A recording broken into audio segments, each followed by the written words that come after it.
Good afternoon and welcome to the webinar today. And this week we're talking about myeloma kidney disease. So just before I hand over to Ellen, I just want to promote the next webinars which are coming up. In the new year we have one on myeloma maintenance treatment, which is of great interest to a lot of people.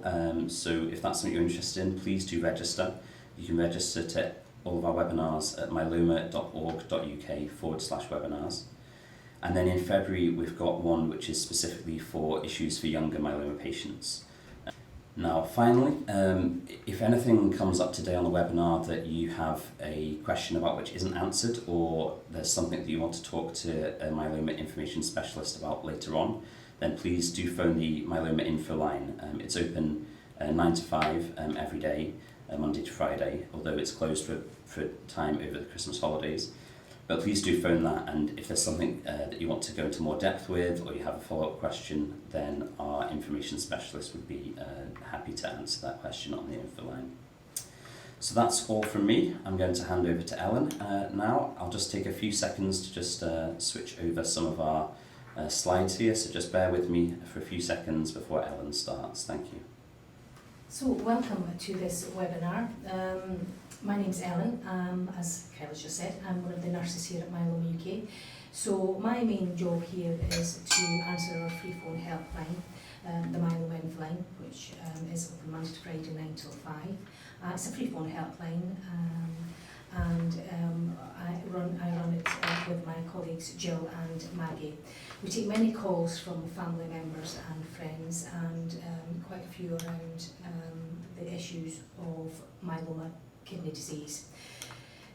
So what we hope to cover, by the end of this webinar, I hope it will be clearer how the kidneys work, why they're affected in myeloma, what are the signs and symptoms of kidney disease, and what to look out for, and how kidney disease can be prevented, treated and managed.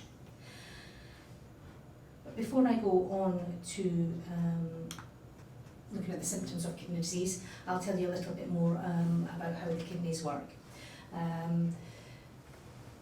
So what do the kidneys do? We know that the function of the kidneys is very complicated. They are very complicated organs. They play an essential role in preventing the build-up of waste products or toxins by filtering the blood. This is done through very fine tubules within the kidneys called nephrons, and each kidney is made up of about 1 million nephrons. However, not all components in the blood are filtered out as waste. Only very small molecules will get through the filtering system, but larger molecules, vital for the many functions of the body, cannot get through that filtering mechanism and return back into the bloodstream.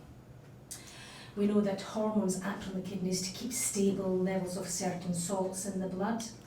We call these electrolytes, and they would include things like potassium, sodium, calcium. These hormones also control the amount of water in the blood, urine produced, and what waste is excreted. So this plays a very important role in maintaining our blood pressure. The kidneys also produce hormones themselves, one of which regulates vitamin D levels, and one which acts in response to low levels of red blood cells.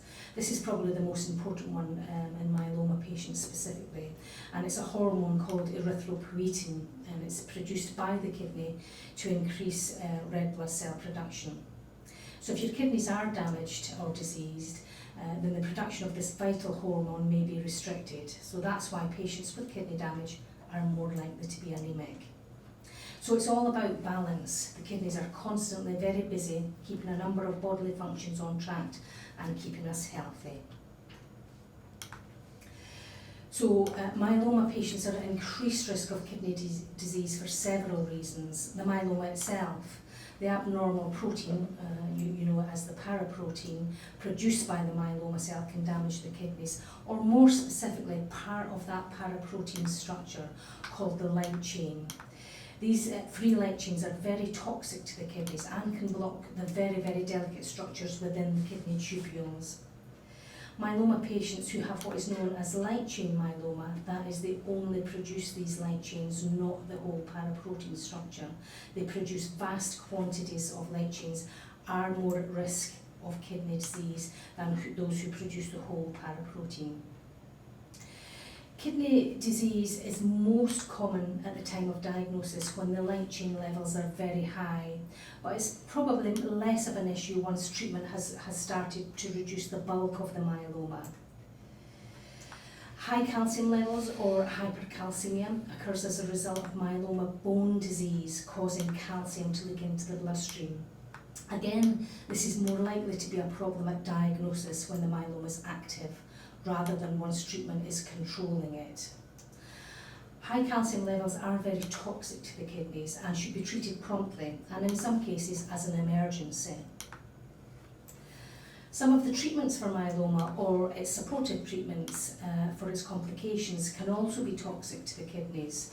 We know, for instance, that lenalidomide and the chemotherapies such as melphalan and cyclophosphamide will be dose reduced in those with poor kidney function. Bisphosphonate drugs such as zoledronic acid and permethrinate are very good at lowering calcium levels and in protecting the bones, but in themselves are quite tough on the kidneys and are toxic to the kidneys.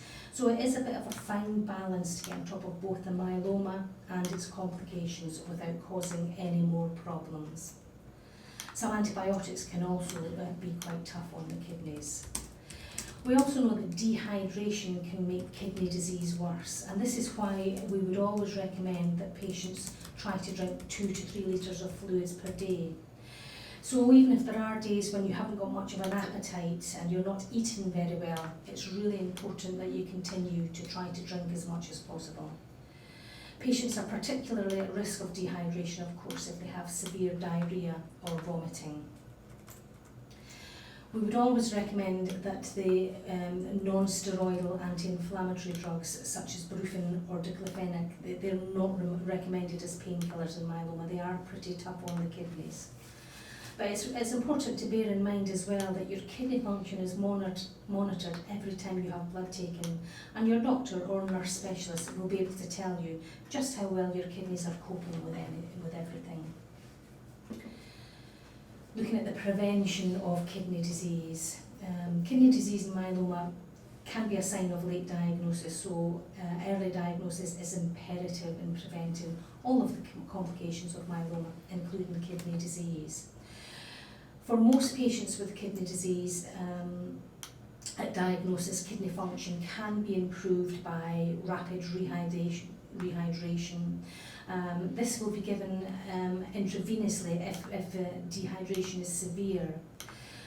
It's also important to rapidly lower high calcium levels. This hypercalcemia needs to be dealt with. Stopping those non-steroidal anti-inflammatory drugs, the brufens, the diclofenacs if used, and treating other complications which also might be having a negative effect on the kidneys, such as infection.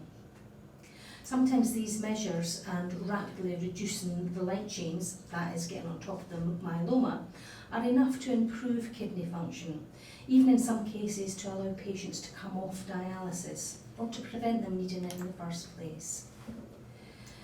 Patients are advised to continue a good fluid intake, and drinking 2 to 3 litres daily can go a long way to preventing kidney disease. Plasmapheresis, you might have heard it called plasma exchange, is a way of removing excess paraproteins from the blood. This theoretically reduces the bulk of the light chains, and it's usually done in conjunction with high-dose steroids, high-dose dexamethasone, to limit the production of new light chains. However, the evidence from a few trials isn't clear enough yet for this to become routine practice in the UK. And really, it would only be considered in patients with a very, very high paraprotein or light chain load, and preferably within the context of a clinical trial. Of course, monitoring kidney function will identify problems, and it's done routinely every time blood's taken. Some patients will have a kidney biopsy to enable the haematologist just to identify what damage has been done. This isn't particularly routine practice because it's not without its risks itself, but for someone who does have fairly extensive kidney disease, it's a good idea just to have a look at a wee sample under the microscope just to see what damage has been caused. What consultants are looking for specifically is something called cast nephropathy, and that's the damage done to those very delicate tubules within the kidneys by the light chains. So looking at the signs and symptoms of kidney disease and myeloma.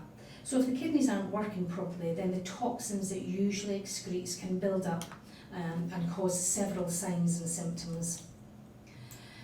As I've said, kidney function is routinely monitored, and so sometimes the first sign of a deteriorating kidney function is often identified from the blood results. Blood results which monitor kidney function would include things like creatinine, estimated glomerular filtration, a full blood count. A full blood count will identify anemia, of course, and creatinine clearance, and that can also be measured using a urine sample. So these are the tests specifically looking at how well your kidneys are functioning. Of course, if toxins aren't cleared from the body, then patients would feel very unwell. Symptoms a patient might notice would include things like fatigue, extreme tiredness, headaches, loss of appetite, and there may well be some nausea or vomiting. Other symptoms would likely be as a result of fluid retention, and you might notice you've got some swollen ankles or puffiness in the face.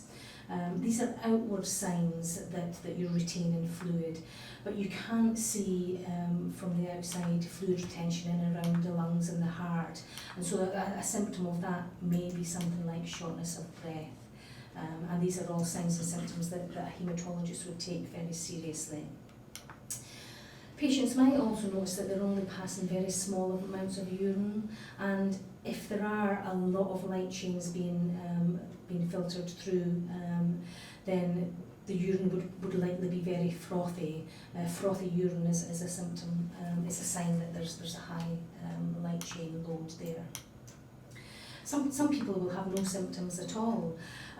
The body can tolerate quite a large reduction in kidney function. For example, most people can remain very healthy with only one functioning kidney. So treating and managing kidney disease, early diagnosis and intervention, as I've said, is key to preventing permanent kidney damage. Some patients who have kidney disease at diagnosis will immediately be given quite a high dose of steroids, perhaps before they even start their anti-myeloma treatment proper. This can be quite effective at rapidly reducing those light chain levels. As mentioned before, sometimes even increasing fluid intake can be enough to prevent serious kidney disease or reversing existing kidney disease. Most fluids count, and this is something that I'm asked quite regularly on the helpline, what counts as a fluid intake. We would say anything really, probably water is the best thing, but 2 to 3 litres of water, juices, diluted juices, fresh fruit juices, milks, even tea and coffee in moderation. But things like watery soups and jellies will also go towards a fluid intake, so do count those. If you are dehydrated, if you've been vomiting, for instance, or you've had some diarrhoea, or if your kidneys are really beginning to struggle a bit, a short hospital stay for intravenous fluids might be necessary. But please bear in mind that a good fluid intake doesn't really apply to those whose kidneys have failed and who are on dialysis. For those patients, the dialysis team will give advice, but likely suggest a much lower fluid intake. The dialysis machine doesn't do quite as good a job as the kidneys do, and probably wouldn't cope as well if you had too high a fluid intake. As we said before, and as we know, bisphosphonate drugs are excellent at reducing calcium levels, and of course they're recommended in myeloma patients who need treatment for their myeloma, and they are excellent at protecting the bones and preventing future fractures from occurring. But they are also excreted mostly by the kidneys, so they do make the kidneys work very hard. So sometimes a reduced dose of these drugs initially especially is often necessary. As I've said, it's all about the balance, try not to do any more harm. Any urinary tract infections or kidney infections need to be treated before serious damage occurs, so that's something that needs to be dealt with quite promptly as well. And if you are taking any of these brufens, diclofenacs, the non-steroidals, your haematologist will likely say that they shouldn't really be used in myeloma. You may well have heard of this drug Allopurinol. It's very commonly prescribed. It's a drug used to prevent a condition known as tumour lysis syndrome. It also prevents gout as well, actually, or treats gout. Tumour lysis syndrome can occur especially at initial treatment of the myeloma, where there's the greatest amount of myeloma cell death. When myeloma cells die, their byproducts are dealt with by the kidneys, and the kidneys can be overwhelmed by the amount of work they have to do at this stage. Allopurinol can prevent this occurring, and it's usually prescribed for the first few months of treatment. And a good fluid intake again will again make the tumour lysis syndrome less of a risk. As you know, here at Myeloma UK we have a wide range of resources around kidney issues in myeloma. There is a specific info guide, and kidney problems are often featured in our newsletter, Myeloma Matters. So we're going to look now, if you've ever had a look at our website, you'll see that we have a section called Myeloma TV with a whole range of videos and animations about myeloma, its treatment, and we've got one specifically on how the kidneys can be damaged in myeloma. So I'm going to pass over to Kyle, and we'll show you a short clip of this animation on Myeloma TV, and I hope you find it interesting. Thanks very much, Alan. It'll just take me a second to just switch this back, so just bear with me.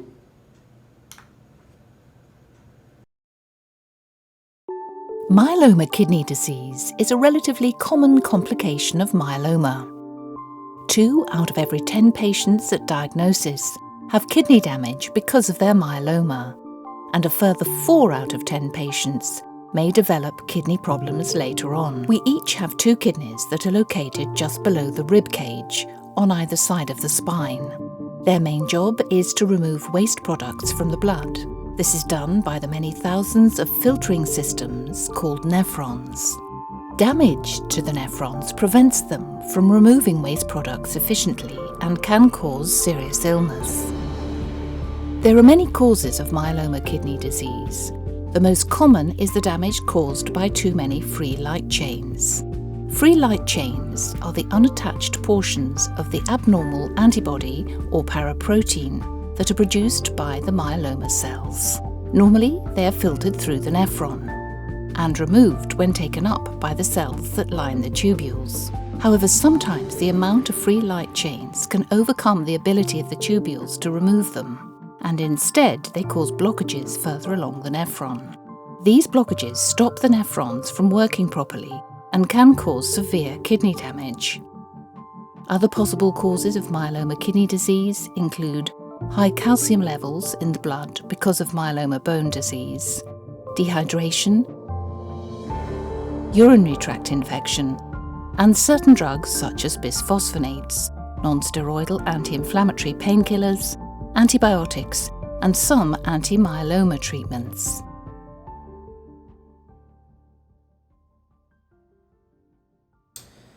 Okay, what I'm going to do now is move to our question and answer time.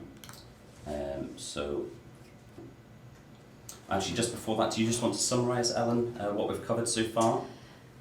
Okay, yes, I will do. So, in summary, early diagnosis is really important. It's really important for many reasons that the myeloma is diagnosed early to prevent the complications becoming more severe.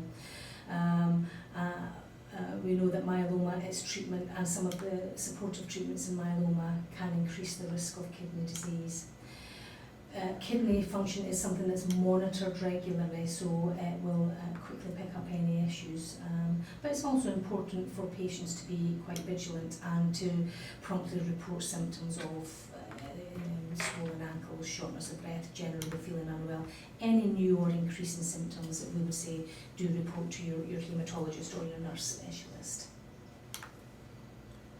So I'm happy to try and answer your questions, but please bear in mind I'm not your haematologist. I can't see your individual medical notes, so I can really only answer in general terms. And as I said at the beginning of this webinar, the kidneys and kidney disease is very, very complicated, and that's why sometimes patients are referred to a specialist, to a renal physician. So I will do my best to answer your questions. Okay, excellent. So the first question is from Howard, who just has a very simple question. What is a high level of free light chains? Okay, so there are normal levels. There are two light chains, there's kappa and there's lambda, and there are normal levels, and there's also a ratio between those two. So every patient will have an abnormal light chain, either kappa or lambda. So you might know that your myeloma is, for instance, IgG kappa. So that means that you've got the abnormal light chain in your case is kappa. It could be lambda as well. So when doctors get the blood results from the laboratory, there will be a normal level on that result as it comes through. I speak to patients every day who have varying levels of light chains, and I do know that the light chain level can be in the thousands. But again, it's very individual to the patient. Some patients have quite high levels of light chains with no apparent kidney damage.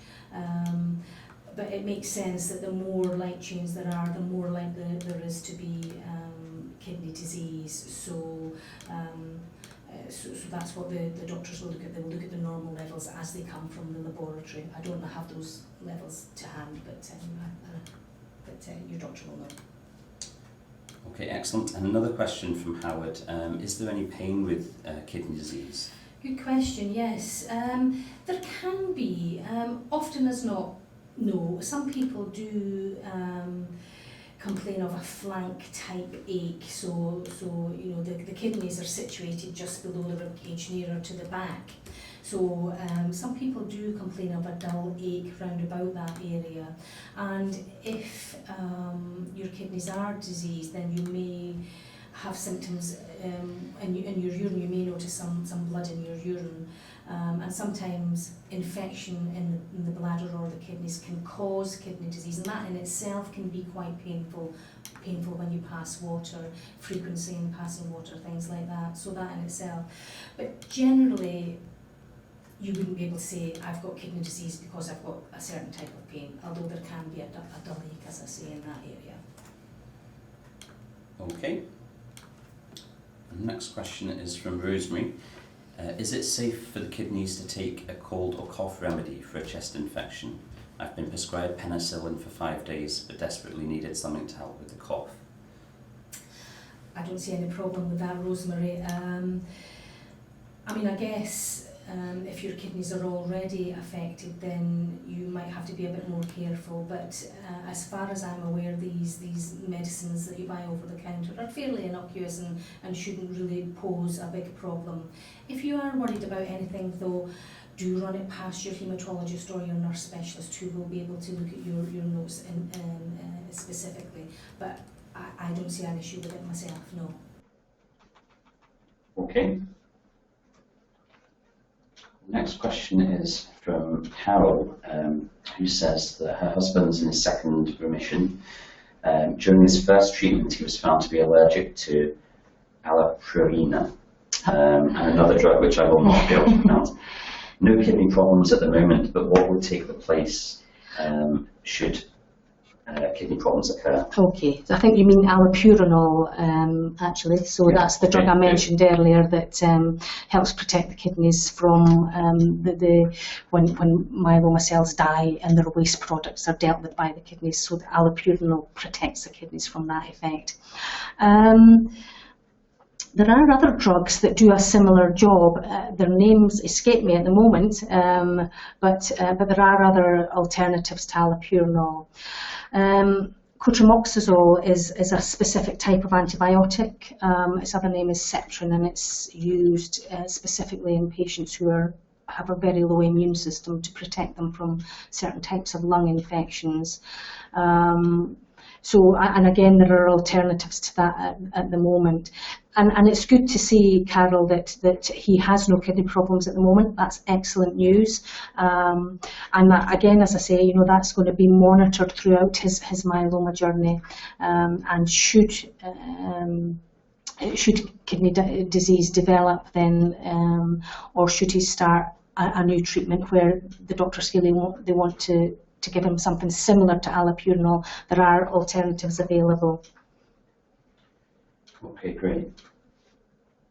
Next question is from Brian, who asks, how can progression of kidney damage be determined apart from another kidney biopsy? So this has a background that kidney damage has already been diagnosed. Actually, how is the progression of it taken forward? That's a good question, Brian. Yeah, and as I said before, I think kidney biopsies aren't done particularly routinely in myeloma. They're not without the risk, especially in someone who has low platelets, for instance, and who may be susceptible to bleeding. So kidney biopsies are really only done in those patients who the doctor is concerned has a level of kidney disease.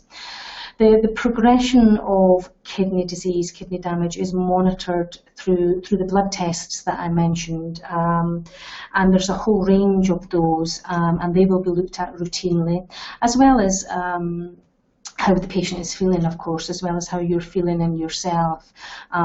So any swollen ankles, for instance, need to be reported promptly because they can be a sign that your kidneys are struggling again.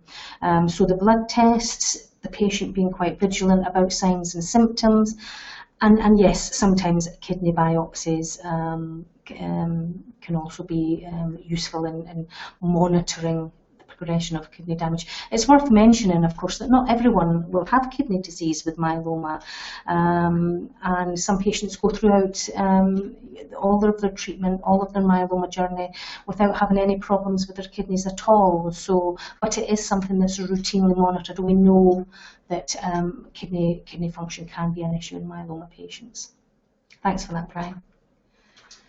Thanks, Ellen. So the next question is from Kenneth, who asks, Velcade ended last March but only just had a kidney biopsy. Why did kidney disease kick in well after treatment? Again, difficult for me to know without seeing your medical notes. I'm guessing that the Velcade did its job and your myeloma was brought under control. So what you're saying is, why did kidney disease kick in when myeloma is stable? I think I'm reading between the lines okay with that. It's difficult to know. As I've said, sometimes some of the tests for kidney disease can be a bit of a late sign. It may well have been that there was some sort of damage going on already that just didn't show itself in tests and investigations, or didn't show itself in signs and symptoms. So that's a tricky one, and I think possibly one that you're a very reasonable one to be asking your own haematologist there.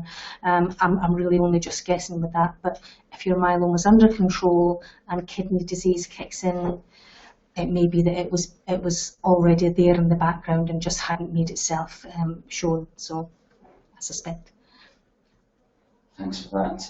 Okay, this is a tricky one. I think that Judith says that her mother gets headaches and swollen ankles from time to time, which she's mentioned to her nurse and haematologist, but not mentioned the possibility of water around the heart or lungs, which you mentioned earlier, Ellen. She's had a couple of ultrasounds.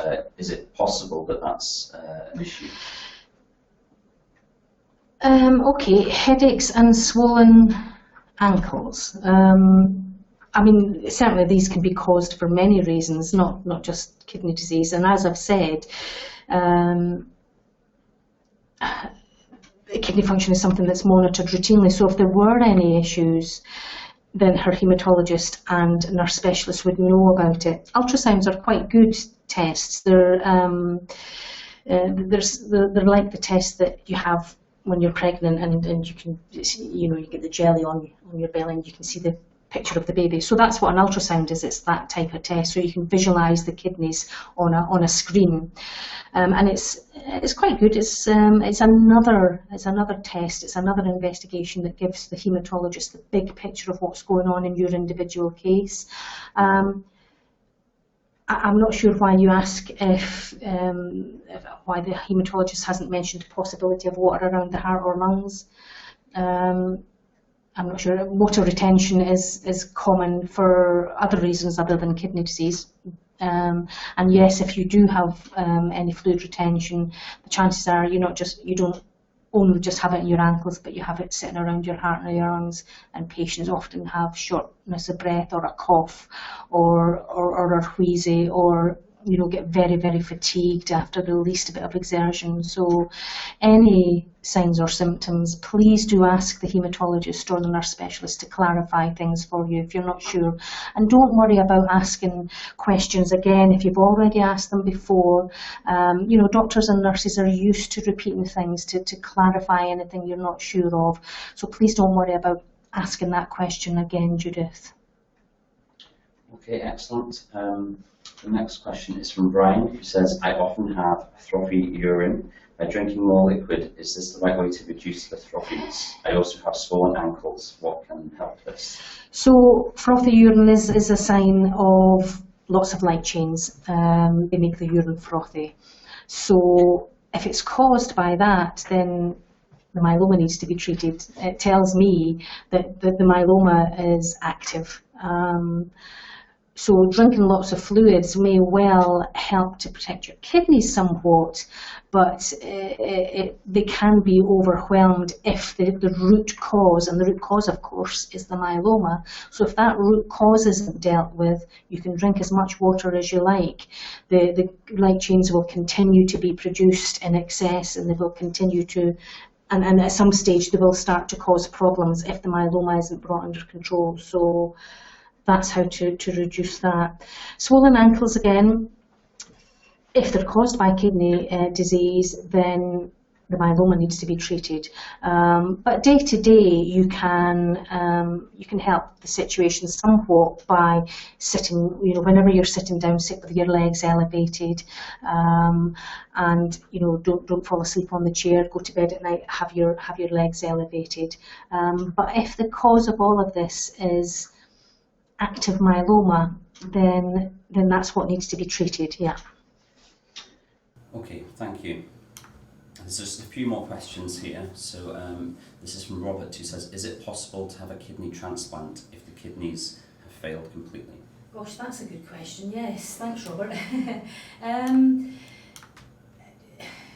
In reality, probably not, because any kidney transplanted may well be likely to damage by the myeloma again. So I guess in some, excuse me, I'm just going to take a drink more. So generally kidney transplants aren't recommended. If a patient is very, very young, very, very fit, and is expected to have a really, really good long remission, then it is something that can be considered. In all the years I've been here at Myeloma UK, and it's almost 13, I've only heard of this happening twice, so it's not something that's done routinely. Because there is the worry that a transplanted kidney will be affected once the myeloma becomes active again, so that's the concern. So it's a very individual thing, yeah. Excuse me. Okay, so I think just one or two questions left here, okay. So we'll go on to this one. Now, I'm not sure what GFR stands for, but my GFR is 28, creatinine is 216, light chain count is now 56, and paraprotein at 1.6. I'm on Revlimid on a 3-week cycle with dexamethasone. Shall I have a break from Revlimid? Okay. Unfortunately, I'm not a haematologist and I'm not a renal physician either, so you need to, your test results are very individual to you. Your paraprotein at 1.6, that's very individual to you, and you really shouldn't compare your paraprotein to anybody else's. It's what those numbers are doing really that's important. What the doctors are looking at is the trend really. So you're on Revlimid on a 3-week cycle. Should I have a break of the Revlimid? I really can't say that. Only your haematologist can say that. Sometimes breaks in treatment do happen and they can be beneficial to allow your body to have a bit of a rest. But it's worth discussing that with your haematologist. I really can't tell you whether or not to have a break. They do happen and they can be beneficial, but it is important to keep on top of your myeloma.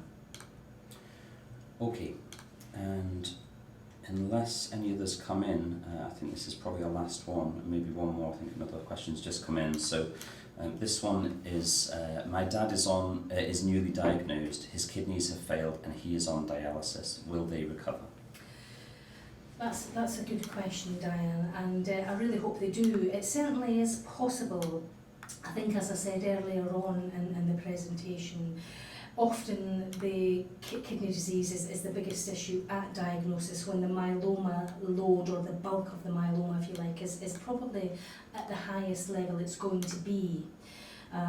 So sometimes with rapid reduction of that myeloma, really quickly getting on top of the myeloma, getting it under control, the kidneys can recover in a number of cases. And as I said, I think before, sometimes very high dose steroids are used at this stage, and they really quite quickly get on top of the myeloma enough to allow the kidneys to recover somewhat. They may not recover fully. Your dad may well be left with only a percentage of functioning kidneys.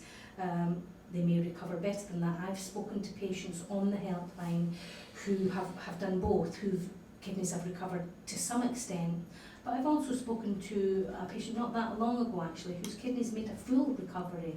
Rapid reduction of the myeloma, really important, rapid reduction of high calcium, stopping things like non-steroidal anti-inflammatory drugs, plenty of fluids, intravenous probably. It's possible. Unfortunately, a percentage of patients kidneys will have failed completely and permanently, and they will need to be on dialysis. But sometimes even the dialysis itself can be enough to give the kidneys a little bit of a rest and allow them to recover. So there is room for optimism, Diane, and I really hope they do. But please bear in mind that realistically, some patients will need to be on dialysis permanently. Okay, and I think our last question now then is from Carol again, who says, how long would my husband with short chain myeloma keep on with prophylactic medication after confirmation of remission? I'm not sure what prophylactic medication you mean, Carol. So someone in remission, someone whose myeloma is in remission, and remission means that there's no evidence of the myeloma on any laboratory tests. Light chain levels are normal, paraprotein is down to 0, there's no new bone damage, kidney function is good and improved and pretty near to normal. Some patients are taken off all drugs completely, and they needn't be on any prophylactic medication, and they can be drug-free until the myeloma becomes active again, and of course that will be monitored for. Some patients after a transplant, for instance, will be on a prophylactic antibiotic for a period of time, up to possibly about 6 months or so.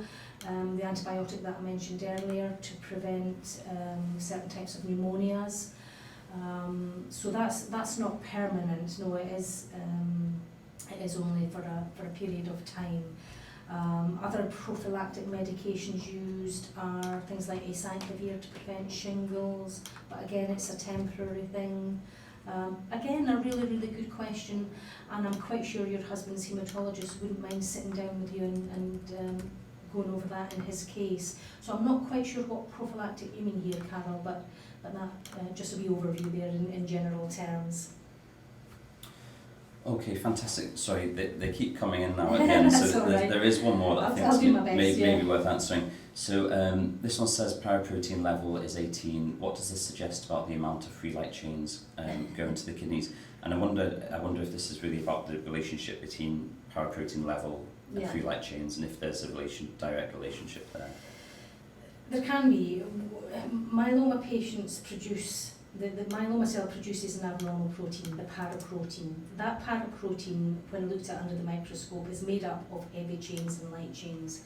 Most patients produce the complete paraprotein's structure.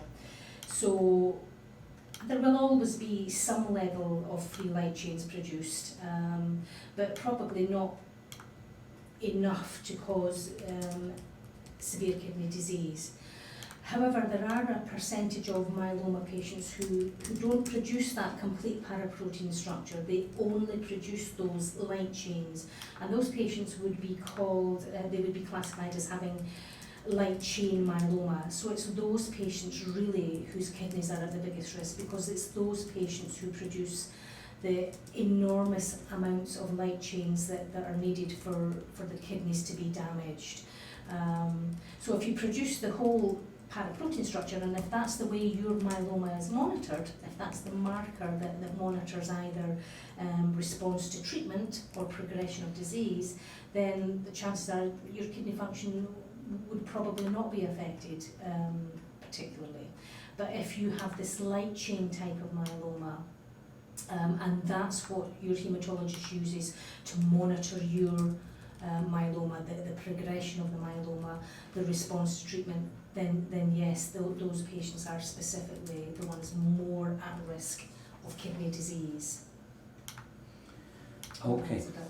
Yeah, perfect. Well, thanks very much for answering the questions, Alan. Thanks for everyone for sending them in. That is all the questions that we're going to cover today. So just before we finish up, I just want to once again say that we do have publications and further information on kidneys and kidney damage, including the kidney info guide.